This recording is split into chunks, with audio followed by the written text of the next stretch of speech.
Bienvenidos, genre fans across the planet. Jaime En Fuego here, and this is a full review, the second that I am doing today from Fantasia Festival. So very stoked as a, journalist, film reviewer down here in the deadly desert of Arizona to be able to take part in Fantasia Festival as virtual press because, the event takes place in Montreal, Quebec, Canada on the yearly and is considered one of the most respected, not just in all of North America, like I think it was either Tarantino or Guillermo or James Gunn, one of those guys, because they had these awesome pull quotes at the very launching page for the festival. But yeah, on the entire planet, man. I mean, and I got the opportunity to see almost 20 films over the course of the couple weeks that it was going down. Festival has been concluded for about a week, and so finally, after doing a bunch of preview videos and filming some of the horror, like the spooktacular stuff of the festival thus far over for the horror show channel, now here on my personal channel, Enfuegotainment,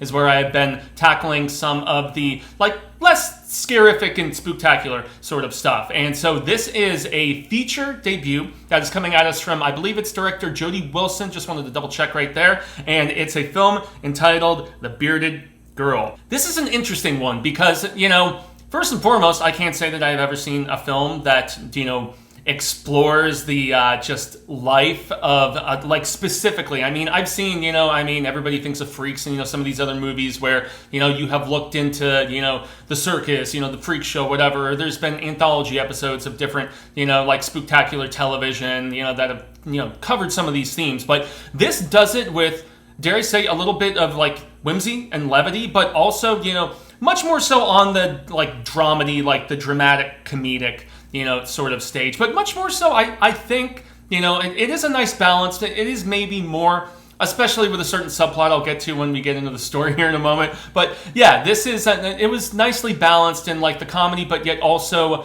the journey of this girl who is from, her first and foremost, we have to, her name is, I just want to double check, man. Yeah, it was Cleopatra Nightingale, I believe, but she goes by Cleo. I just wanted to, double check right there. But yeah, so Cleo is from a lineage, this long family, this long line of bearded women. Her mother, Lady Andre, I want to say her name is, but yet her grandmother as well. They are both part of this, this performance group. It is a circus. I hate the term freak show. Even myself, in a real, because it's a very hype sort of term, a lot of negative stigma to it as well. Because all too often when it came to that sort of stuff, these are legit disfigured people, that we're talking about. Sorry, I was just making sure my shout out to Mr. Flanagan right there is nice and, properly displayed. But yeah, I mean, just the associations with that sort of term, especially because it was a lot of disfigured people, disabled people, whatever. Now, granted, there's a lot of just really impressive performers that are associated, but I guess those would much more so be considered circus performers or whatever. But so in any event, yeah, so she gets her first, hairs on her chinny chin chin, and her mother is so just ecstatic, Lady Andre, because of the fact that she's like, yes, you are going to be the next in line. And yet she does have a blonde sister, so she's got dark hair just like her mom, Cleo, but yet there's a blonde sister, and she comes off as snark from the get-go, and she acts a little angry or resentful at the beginning of the movie when they're all little girls, when they're still kids and stuff, when her sister is seemingly the chosen next in line, so to speak, and all of that. But yeah, I mean, she just kind of starts to turn into a little bit of a bitch face. I mean, without getting too derogatory with my terminology, but yeah, she's mean to her sister and teasing her, so she is of that more snark side. And so she's oh, well, if it's not going to be me, then whatever, I'm just going to hate on it all, that sort of thing, which, I know a lot of little kids are prone to, that sort of behavior when, they're not chosen or whatever, they get resentful and angry and, spiteful and, hold grudges, all that different stuff. So, yeah, Cleo is the next in line, and she goes through her first rite of passage, which is a cool scene of taking swords and slicing and, the bloodlines and, with her and her mom and the grandmother, who is wearing this well, wearing, she's got this gnarly white wig. It's almost like a very Baroque, like, like 1800s, like sort of thing. And, she's got this like crazy looking beard as well. Whereas her mother, Lady Andre, is more of like the traditional sort of look that you would think for a bearded lady. But so the bearded girl, Cleo, we fast forward up to her as, I'm guessing, a late teen, early 20s maybe. I mean, and the actress who plays her, I just want to double check, Anwen O'Driscoll, she's terrific in this. For my money, she is legit the standout of a film that I had some issues with the script, and I will get to that a little bit later, and certain character motivations, most notably in the third act, and how a lot of this kind of resolves itself. I'm not going to spoil stuff or anything of that nature. I'm good at walking on eggshells. I've been doing this for over a decade, on YouTube and even before that in print. But yeah, man, I mean, Anwen is terrific as our lead once we fast forward to her all like grown up essentially, and she is about to make that transition from being the bearded girl to taking over for her mother, Lady Andre, as the bearded lady. And yet, as often happens as children grow up, they don't get along anymore, and, Anwen's character, Cleo is just very disillusioned with, do I really want to do this with my life? And she's questioning it. And and her mom is like, no, this is your destiny. This is your duty. How can you turn your back on your duty? And all this other stuff. And she's just like, I just don't know if this is what I want with my life. And so she decides to just peace out and go explore the world because, she wants to, like, she longs for men, even though her sister has proclaimed herself a lesbian. And man, sister all grown up, man, she, for me at least, I know she was supposed to be like, like kind of, bitchy for laughs, like sort of thing, but she is like mean girl status, dude. And I know some people are endeared by the plastics in that movie, and just their venomousness. Boy, it was off-putting to me, but then again, I know that's how she was written.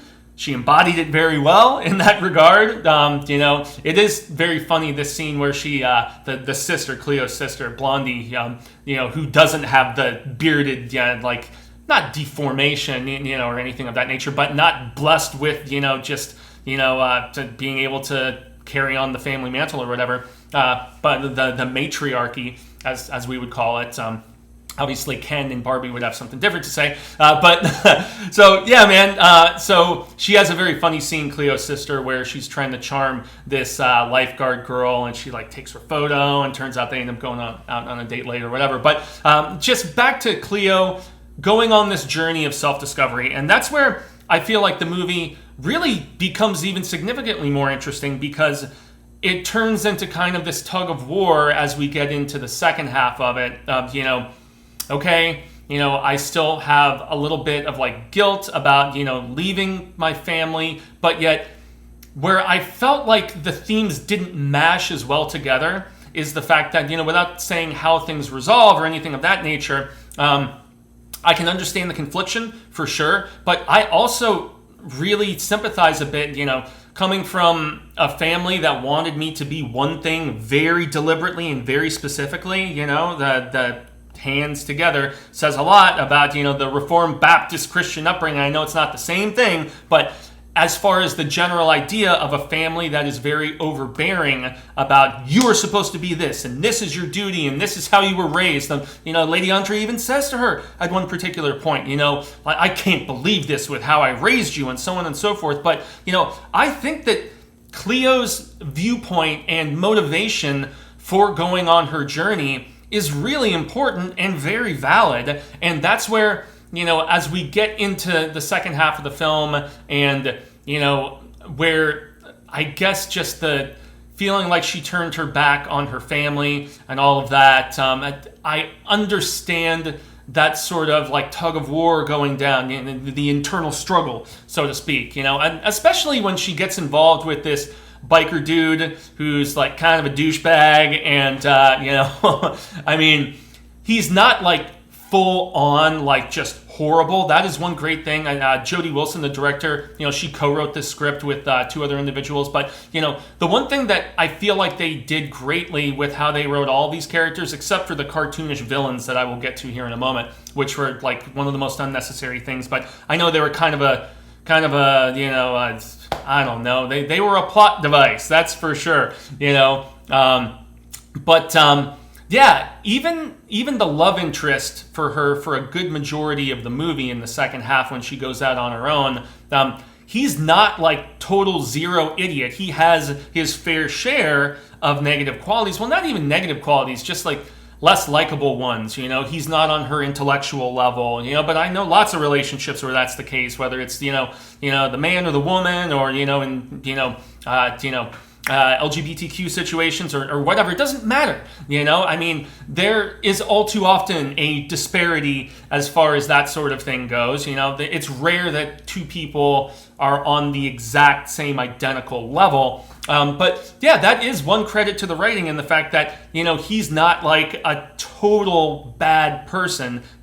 He's a bit of a simpleton, and when she goes out into the real world, she's shaving her beard off, because she wants to appear normal. And yet that is the one thing that I will admit, plays in very heavily and is important about the fact that it's, a main theme that is really hammered home in the back half is that, you can't deny who you are. You can't, and also like somebody who you're with in a relationship, especially in that situation, really needs to embrace you for who you are. And if you're hiding who you really are, which is what she's doing with this guy in this relationship, that's not a good look. And it's not gonna, either you're gonna be repressing and, living a fake life, for the duration of that relationship. And like, especially if it's like a lifelong one, is that any way to live? Most definitely not. And I know that that is the theme that is a very important one that was being hammered home by this film. So, self-discovery is important, and going off on your own is one thing, and all that, but still, nevertheless, it's like you need people, and that is often, a thing, and definitely in this case, very evident, is that no one will love you like your family. That's not the case with every family, unfortunately. But for the good ones, even those that quarrel, like you see in this film when Cleo decides to go out on her own, that's a situation where, you will hopefully, in a loving family dynamic, always, like, they will always love you for who you are regardless. And, I enjoyed and respected all of those things. My things that made this a little bit more of a mixed bag is, first and foremost, and this is more of a minor nitpick, and as I said, it's a plot device and just a means of like having some essence of conflict even beyond, the mother-daughter dynamic. But there is this whole subplot about how where they have been planted this little mini circus that they've been running for generations. There's apparently a development team, these bunch of hit tall kind of guys, that he's like, please call me Dick, and she's like, yep, I have no problem calling you Dick. So they bought up all the land around them, and they're trying to build a casino, and so they are desperately trying to get them to sell. And of course, Lady Andre, Cleo's mom, is like, hell to the no, cut it out, that is not happening. And yet there is a bit of the lore here that's presented about how with every generation, when the bearded girl becomes the bearded lady, they're the ones that are in control of this circus, large performance troupe of people. And so they're the ones that make all business decisions. They're the ones that essentially manage, and they govern over. They are the matriarch. They're the ones that are the head of the snake, so to speak. And so these guys are trying to pressure mom initially, and then they're like, well, since daughter's about to take over, we'll just go after her next. And they're written to be one note. They just seem like straight out of a cheese sitcom sort of situation. That whole subplot. It's almost like an 80s, we got to save the rec center, kind of thing. So, I don't know, that whole bit didn't work for me, although I kind of understand the presence of it. I think, more so than anything else, this could have existed just fine with trimming that fat and keeping it just to the family stuff, because that was the most compelling, and there is one scene, without spoiling it, where mom is out looking for Cleo after she's been gone for a little while, and she sees something, and it's one of my favorite moments in the entire movie because of how they did the sound in this bit. I laughed out loud. It's one of the most laugh out loud moments in the whole movie for me, and someone in the other room was just like, what is so damn funny? But so mom, Lady Andre, sees Cleo and something is happening, and so they cut out all the sound, and then you hear another like noise, like score of something come on, and you can't hear mom, you just see her screaming, and the guy next to her who is driving the vehicle, he just like looks at her and he understands how sad she is, and it is a scene that hit so good for me. That was so funny. But you know, back to my gripes, and this is really the big one, I think, that left.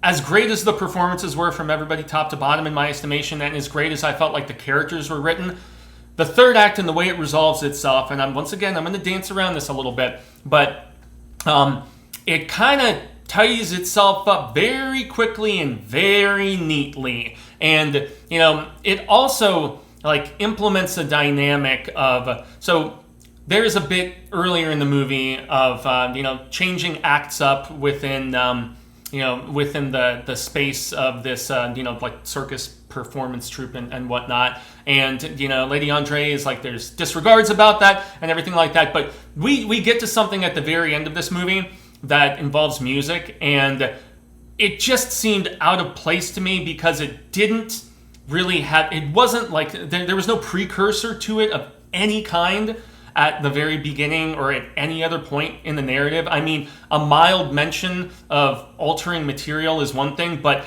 this just, if it had sown the seeds, I think a little bit better. And then there was also two characters coming together at the end of the movie that I don't think had enough like roots and groundwork to make me buy into it as much and believe it, because the crux and like the predominance of the film is showing just the growth and also the strain, you know, between another relationship in the movie. And keep in mind, I'm keeping it very vague here. So I guess the music at the end, though, was a good excuse, you know, to have a Riot Girl song, you know, called Daddy, which I thought was a pretty kick-ass song, personally. I love that sort of stuff. So, yeah, I mean, all in all, despite the fact that it is a mixed bag, I always try to approach things, you know, in this internet age, man, I swear to God, and even a lot of my fellow YouTubers and even it's more so, it's less print critics, which is where I found my start. It is much more so in the sphere of YouTube, you know, any sort of film punditry, you know, it's either the greatest thing you've ever seen or it's absolute dog shit. Like, you know,